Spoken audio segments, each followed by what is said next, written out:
Good morning, good afternoon, and good evening. Thanks for all tuning in. 53 degrees overnight in Phoenix, about 12:30 in the morning, and I'm sure the rest of you will see this in the morning. So this is chapter 9 of Joshua. Let's go to Lord in prayer. Father God, thank you for this day. We ask your blessing upon it, Lord, and we ask that you help us through it, Lord, and not only to help us through it, but to always to give you thanks and praise and to learn as much as we can along the way, and also share the good news of the gospel with our neighbors and friends. In Jesus' holy name, amen. Ever have a snag along the way? Oh yeah, there's snags along the way. Everything was going right for Israel. Well, except for Achan, of course. But then, they got to Gibeon. And you know why the Jews are smart people? Because they have some experience. You outsmarted me there, but you won't do it again. So this is one of those days where the Gibeonites actually outsmarted the Israelites. They didn't win or lose. There was no defeat in war. But it was sort of treacherous because they lied. And the men of Israel, including Joshua, instead of, because they weren't supposed to make peace with any of the Canaanites, they were deceived by these people nearby saying, oh, we come from a far land, and make it look like they came from a far land. And they lied to them to survive. They respected God. Yes, they didn't want to die. And they'd be willing to be his servants, a lot like Rahab was. But it was very interesting that the men did not seek the Lord. They had their own confidence. They had their own sight. They believed what they saw. They did not think it was important to seek the Lord. It's always important to seek the Lord, isn't it? I would think so. But not everybody does. So, Joshua chapter 9, without further ado. As soon as all the kings who were beyond the Jordan in the hill country and in the lowland all along the coast of the Great Sea toward Lebanon, the Hittites, the Amorites, the Canaanites, the Perizzites, the Hivites, and the Jebusites, heard of this, they gathered together as one to fight against Joshua and Israel. Now think about that. They were going to fight straight on. What Joshua had done to Jericho and to Ai, they on their part acted with cunning, and went and made ready provisions, and took worn-out sacks for their donkeys, and wineskins, worn out and torn and mended, with worn-out patched sandals on their feet, and worn-out clothes. And all their provisions were dry and crumbly. Now think about it, with 6 different nations that were going to go up against Israel, and they were going to fight them straight on. But so they made this pretext to survive. They went to Joshua in the camp at Gilgal, and said to him and to the men of Israel, we have come from a distant country, so now make a covenant with us. But the men of Israel said to the Hivites, perhaps you live among us, then how can we make a covenant with you? They said to Joshua, we are your servants. And Joshua said to them, who are you, and where do you come from? They said to him, from a very distant country your servants have come, because of the name of the Lord your God. For we have heard a report of him, and all that he did in Egypt, and all that he did to the 2 kings of the Amorites who were beyond the Jordan, to Sihon the king of Heshbon, and to Og king of Bashan, who lived in Ashtaroth. So they let their guard down. They respected God. It says, because of the name of the Lord your God. And they heard a report from him. So all Israel and the elders are thinking, well, that must be okay then.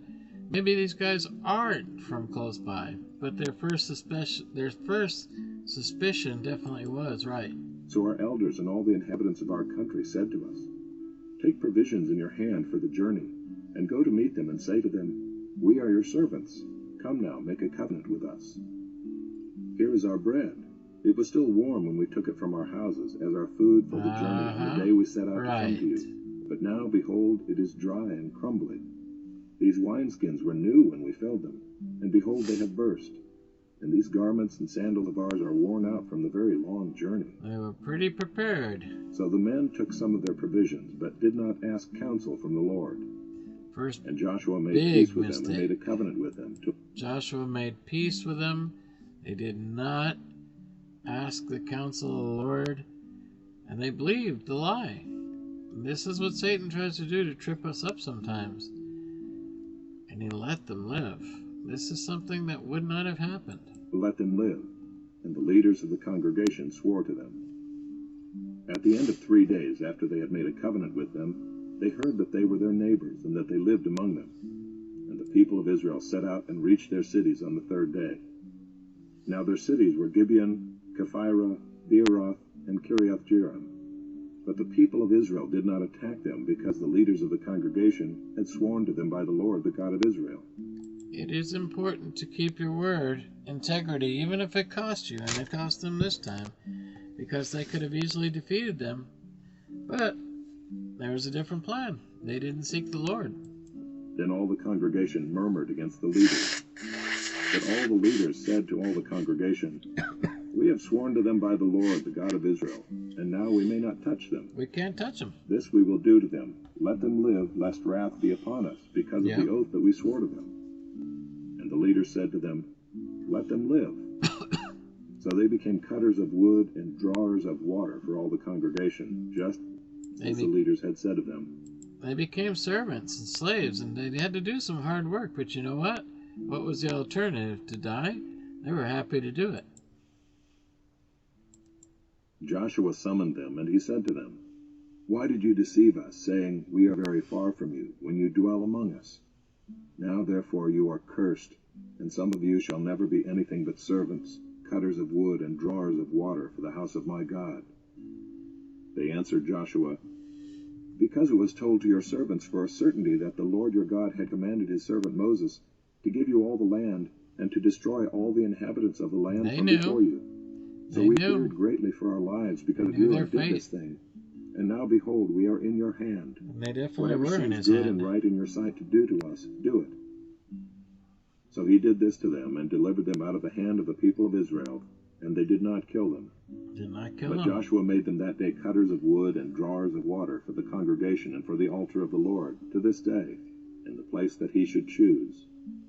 They sure wanted to kill them, but they didn't do that. So, it's kind of a hard thing, when we don't seek the Lord, and we do it our way, which is the hard way. And they fell to the craftiness. They made a peace treaty, and they couldn't go back on it. But Israel was forbidden to make peace, remember, with any of the tribes of Canaan. Exodus 23, 23, and 24. So, even though they misrepresented themselves or pretended and gave false evidence of that deception from a far country, they simply lied. And Israel had a right to be angry. Why did you deceive us? And so Joshua and the leaders were deceived. Why? Because they did not seek the Lord. And how the Gibeonites explained their story to Joshua, and they bought it hook, line, and sinker.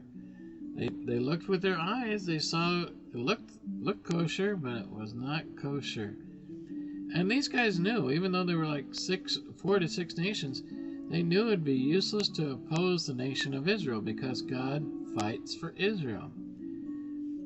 But Israel wasn't about to make 2 mistakes and kill them out of spite because they didn't seek the counsel of the Lord. 2 wrongs never make a right. So their deception was clever and powerful. The real problem comes when we ignore the Lord. And so they trusted the provisions of what they saw, and they had themselves to blame. Joshua didn't make peace with them, but he did believe that they were from a far land, and it was like error of omission. And when they discovered they were deceived, they were upset. It took 3 days, but they were upset. And of course, they murmured among the leaders. But the rulers knew what was right and honorable to keep their oath, even if it was a bad oath or a bad deal. The rulers were wise in not allowing one son, wiping out the Gibeonites, to follow another son, making the oath without seeking the Lord, especially in light of public pressure to do otherwise. It's always a mark of godliness to hold to an oath even when it's difficult. Psalms 15:4 tells us that. Sometimes you have to swear to your own hurt and not change. So it's refreshing to see that they did not go back on their word. Later, King Saul did go back on his word and caused a lot of problem. Brought famine in Israel in the days of David. You can read about that, 2 Samuel 21, 1 through 9, because Saul ignored a lot of things, the Lord and those who gave him counsel. But Joshua let these guys live. They became woodcutters. It's not an easy job. Water carriers, that's not an easy job. And even though he didn't kill the Gibeonites, he could control them by making them perpetual workmen for tabernacle service. And they would do the menial things and start the sacrificial fires and do the things that most of the Israelites didn't have to do anymore. So they answered Joshua, and there was no complaint among the Gibeonites, because if there was, there would have been war right then and there. We're in your hands. Do to us what you think is right. So they were happy with the prospect of being incorporated into Israel, much like the Gentiles are incorporated into now the church. And we are the part of the branch. And being made servants of the Lord, even if it wasn't menial servants.